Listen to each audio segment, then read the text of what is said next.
Welcome to the University Housing Training video for Hall Council. Hall Council is a student group and organization that represents an individual residence hall. This group is the voice of the residence hall, provides programming, works to make hall improvements, and gets residents involved. Each Hall Council has its own identity and mission. Additionally, each Hall Council has their own constitution. The mission and vision of a Hall Council may be different from hall to hall. For instance, some Hall Councils may choose to focus on programming for their residents, such as having a hall dance or a welcome ice cream social. Some may focus more on building improvements, such as purchasing a ping pong table or proposing an awning over their smokers area. Some may enjoy coming together and having philosophical conversations. The point is, every Hall Council is and should be different. Every hall is unique and has different needs. An upperclassman hall doesn't need the same thing or function in the same way as an all first-year residence hall. Hall Council is important to the healthy functioning of a residence hall because it ensures that students have a voice and can take ownership of their hall. The Hall Council also provides an opportunity for programming that is student-directed and based directly on student interests. The Council also provides leadership opportunities for students and offers a group connection. Additionally, holding an executive position can help students develop skills in programming development, event coordination, communication skills, marketing and media production, graphic design, and more. The opportunity to work as a team is an important experience for Hall Council members and residents. RHA is a student-run university residence hall governing board. RHA works as the voice for all of ASU residence halls. Each Hall Council will have at least one RHA representative who will attend RHA meetings and communicate updates and issues to the group. RHA works to support Hall Councils and collaborate in programming, making changes in the hall, and communicating to university housing administrators. The National Residence Hall Honorary, or NRHH, is a nationwide organization that exclusively recognizes leaders in the residence halls. Students nominated for NRHH are considered to be in the top 1% of on-campus students. NRHH's primary goal is to provide recognition of student leaders through nominations to the organization or through Of the Month awards, also known as OTMs. OTMs can be won on a state, regional, and national level and can be written about staff members, residents, student leaders, or programs. Recruitment for Hall Council should happen starting on opening day. There are many ways to facilitate this marketing. You may choose to have an information table during opening day at check-in. This table could have flyers explaining what Hall Council is, the positions available to run for, pictures from previous years, and a representative or representatives who can share with new students why they should get involved, and to manage a sign-up sheet for interest. Flyers throughout the hall are another great way to advertise. Additionally, building-wide emails and/or a newsletter, a selection in As You Learn, and a Facebook page are other forms of advertising that groups the group in upcoming elections. You may also have banners, a Hall Council bulletin board, or sidewalk chalk. Lastly, it is typical to have an interest meeting or social for students to come and learn more about the group positions and to get to know others or current exec board members if you happen to fill some positions before the summer. A timeline of events is listed here and can be found in the Hall Council election guide provided by University Housing. Hall Council elections may vary from hall to hall. You may choose to do paper ballots one evening, or you may use online resources such as You Learn. Whatever your method you choose is absolutely fine. When determining your method, be mindful of what would produce the best response rate.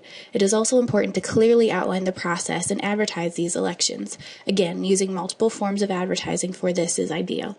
You can make flyers, a bulletin board, send a building-wide email, use sidewalk chalk, etc. Set clear guidelines with your hall and candidates about campaigning, including dates that are permitted, locations, and what is acceptable and tasteful forms of campaigning. An example of these guidelines can be found in the Hall Council election guide. Don't forget to announce the winners of the building. Whether it's on a bulletin board, a building-wide email, a hall website, recognize the students that have won. And for the students that were not elected, it's a good idea to shoulder tap them for some optional executive board positions before they lose interest. You can never have too many members. Be as creative as possible in advertising your Hall Council. Make eye-catching advertisements and use creativity to hook people's attention. You may even make a video or have an online forum for conversation. Your hall may have a unique identity you can play off, such as the LLC and Hogwarts. Use whatever tools you have to draw attention in. Also, don't underestimate the power of shoulder tapping. If you recognize a talent in someone and think they would be good for Hall Council, encourage them to get involved. Sometimes it just takes the support and encouragement of another person to get students interested and willing to take a chance. Here are the minimum required positions for Hall Council Executive Board. However, your Hall Council may choose to add positions or have multiple people in a role. For instance, there may be 2 RHA reps in order to decrease the pressure of attending a weekly RHA meeting.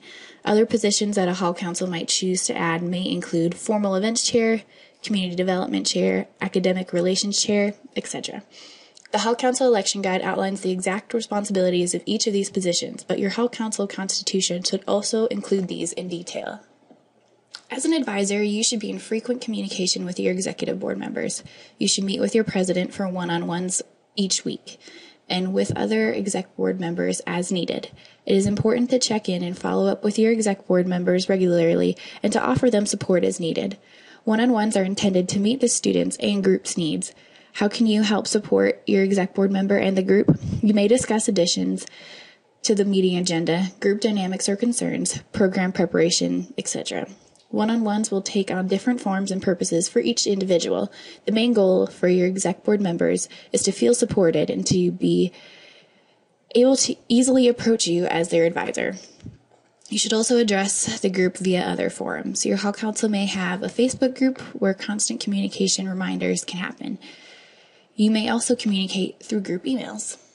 Hall Council and the RA staff should work together, not compete with one another. If there are opportunities for collaboration, encourage this. Oftentimes, a larger group can help lessen the burden of planning a large-scale program. Additionally, your RAs can help facilitate and delegate with an exec board who may have little experience with programming. You may assign an RA or 2 to act as a liaison to your Hall Council. These RAs can help to bridge the communication gap between the 2 groups and facilitate meetings. This RA can also help the group to access to different spaces and answer questions that the group may have.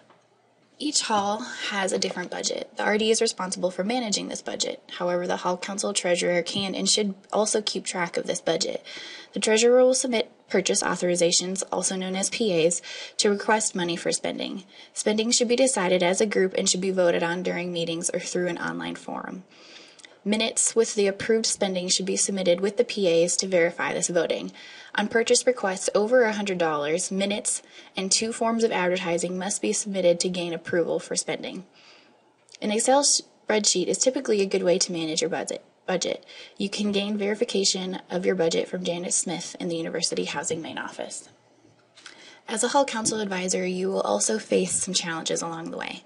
Many Hall Councils start out really strong, but after homecoming, participation tends to drop.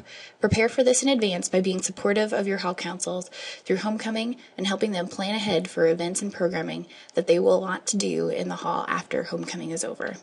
If you do lose an executive board member during the year, it is important to refer back to your Hall Constitution to follow the steps to properly replace that member as soon as possible. Your rosters should be kept up to date so that all the training and RHA emails go to the appropriate students. Your Hall Council may also struggle with having residents attend programs. It is important to find ways to keep your students motivated if this should happen. Encourage them to advertise creatively by using more than just paper flyers. RA staff can also be utilized to help with facilitation of programming, as well as providing different outlets and resources to connect students to more programming options. By being proactive with your Hall Council, you may be able to lessen or avoid some of these common concerns. Hall Council is a really awesome opportunity and rewarding advising experience when done right. Be intentional when advising and plan ahead as much as possible, but most importantly, have fun. That's what it's all about.